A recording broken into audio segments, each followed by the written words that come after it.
News bulletin में आपका स्वागत है। आइए जानते हैं बिहार की 30 फटाफट बड़ी खबरों को। ज्वेलर्स एसोसिएशन ने फैसला किया है कि हिजाब पहनने वालों को ज्वेलरी नहीं दी जाएगी। इस फैसले पर आरजेडी ने प्रतिक्रिया देते हुए कहा कि सुरक्षा का बहाना बनाकर हिजाब को निशाना बनाया जा रहा है। वहीं बीजेपी ने कहा कि यह कोई इस्लामिक कंट्री नहीं है और यहाँ पर्दे का कोई काम नहीं है। मुंगेर में एक युवती मुस्लिम लड़के से शादी करने के बाद 7 दिन तक उसके साथ रही और फिर अपने घर लौट आई। घर पहुंचने पर परिजनों ने उससे मंदिर में हनुमान चालीसा पढ़वाया। इस पर युवती ने कहा कि दूसरे धर्म में शादी करना ठीक नहीं है। हिजाब विवाद के 23 दिन बाद नुसरत ने अपनी नौकरी ज्वाइन कर ली है। सरकार ने 2 बार उनकी ज्वाइनिंग डेट बढ़ाई है। नियुक्ति पत्र देते समय मुख्यमंत्री ने उनसे हिजाब हटवाया था। समस्तीपुर में तापमान गिरकर 3 डिग्री सेल्सियस दर्ज किया गया, जबकि भागलपुर का तापमान 4.6 डिग्री सेल्सियस पहुंच गया है। राज्य के 10 जिलों में तापमान 7 डिग्री से नीचे चला गया है। बेगूसराय और भोजपुर में 8 जनवरी तक स्कूल बंद रखने का फैसला किया गया है। अमन शुक्ला हत्याकांड में खुलासा हुआ है कि शूटर को मृतक पति की लोकेशन उसकी पत्नी बताती रही। मामले में नेहा और उसके करीबी दोस्त आमने सामने होंगे। यह घटना पटना में बीच सड़क पर हुई थी, जहां बैंक डकैत की गोली मारकर हत्या कर दी गई थी। दरभंगा में 1.5 साल के बच्चे को मरने तक पानी में डुबोकर रखने का मामला सामने आया है। वहीं सड़क पर मिले एक नवजात की लाश को कुत्तों ने नोच खाया। सफाई कर्मियों ने शव को फावड़े से उठाकर कुएं में डाल दिया। समस्तीपुर में ज्वेलरी शॉप से चोरी के आरोप में स्टाफ की पिटाई का मामला सामने आया है। पीड़ित की शिकायत डिप्टी सीएम तक पहुंची है। सिवान में एक व्यवसायी के बंद घर से 1 करोड़ 10 लाख रुपए की चोरी हुई है। चोर कैश और ज्वेलरी लेकर फरार हो गए। शेखपुरा में बर्थडे पार्टी के दौरान हवाई फायरिंग की गई। युवक ने उसकी पोस्ट अपनी फेसबुक आईडी से की। वीडियो वायरल होने के बाद पुलिस ने उसे गिरफ्तार कर लिया। बीपीएससी टीआरई के 3 पेपर लीक मामले में पटना से मास्टरमाइंड के सहयोगी विपुल शर्मा को गिरफ्तार किया गया है। इस मामले में अब तक 290 आरोपियों की गिरफ्तारी हो चुकी है। भूमि विवाद से जुड़े 4000 से अधिक पेंडिंग मामलों में कमी आई है। पटना में विजय सिन्हा ने कहा कि इन मामलों का इलाज होम्योपैथिक तरीके से धीरे धीरे किया जा रहा है और जरूरत पड़ने पर एलोपैथिक सर्जरी भी की जाएगी। सासाराम नगर निगम ने शहर के कुत्तों की गिनती कराने का आदेश सरकारी शिक्षकों को दिया है। इस फैसले से शिक्षकों में नाराजगी है। उनका कहना है कि उनका काम पढ़ाना है, कुत्ते गिनना नहीं। बिहार के सभी जिलों में कोल्ड डे और घने कोहरे को लेकर ऑरेंज अलर्ट जारी किया गया है। 14 जनवरी तक ठंड की ऐसी ही स्थिति बनी रहेगी। इसके बाद मौसम सामान्य होने की संभावना है। पटना का जेपी गंगा पथ अब केवल एक सुपरफास्ट सड़क नहीं बल्कि बिहार की विरासत और आधुनिक कला का सबसे बड़ा केंद्र बनने जा रहा है। दूसरा में लोकनायक जयप्रकाश नारायण के भव्य समाधि स्थल के निर्माण के साथ साथ बासघाट के पास 10 एकड़ में एक अनोखा waste to wonder theme park आकार लेगा। यहाँ बेकार पड़े लोहे और कबाड़ के जरिए बिहार की महान विभूतियों की गौरव गाथाएं उकेरी जाएंगी। बिहार में रेलवे की तरफ से एक खास पहल की गई है। दरअसल पहली बार यहां ट्रेनों में लगे एसी और पंखे अब सोलर पैनल से चलेंगे। पटना जंक्शन समेत दानापुर मंडल से गुजरने वाली ट्रेनें अब जल्द ही सोलर पैनल से लैस होंगी। इससे रेलवे की बिजली के साथ साथ डीजल की भी बचत होगी। इससे रेलवे को बड़ा आर्थिक मदद पहुंचेगा। बिहार सरकार ने किसानों के हितों से खिलवाड़ करने वालों पर कार्रवाई तेज कर दी है। किसानों के हक पर डाका डालने वाले खाद माफियाओं के खिलाफ सरकार ने जीरो टॉलरेंस की नीति अपना ली है। कृषि विभाग ने 37 दुकानदारों पर एफआईआर दर्ज कर खाद की कालाबाजारी करने वालों की कमर तोड़ दी है। अगर बैंक में आपका कोई काम है तो निपटा ले, क्योंकि 24 से 27 जनवरी तक बैंकिंग सेवाएं प्रभावित रह सकती हैं।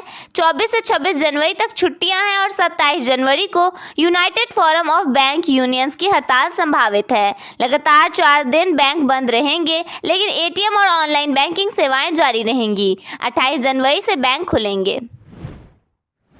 ठंड में बच्चों के बेहतर पोषण को लेकर बिहार सरकार का बड़ा फैसला। जनवरी फरवरी में सरकारी स्कूलों के मध्याह्न भोजन के साथ अंडा और मौसमी फल मिलेंगे। अस्थायी रूप से 6 रुपये प्रति यूनिट की दर तय, ताकि बच्चों को सर्दी में अतिरिक्त ऊर्जा और सेहतमंद आहार मिल सके।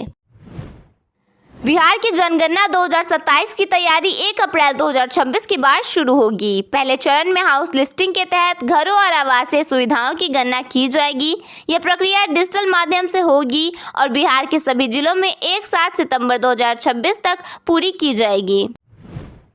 बिहार में पंचायत स्तर पर हेल्थ एंड वेलनेस सेंटर के रूप में ग्रामीण अस्पतालों का बड़ा पैमाने पर निर्माण शुरू हुआ है।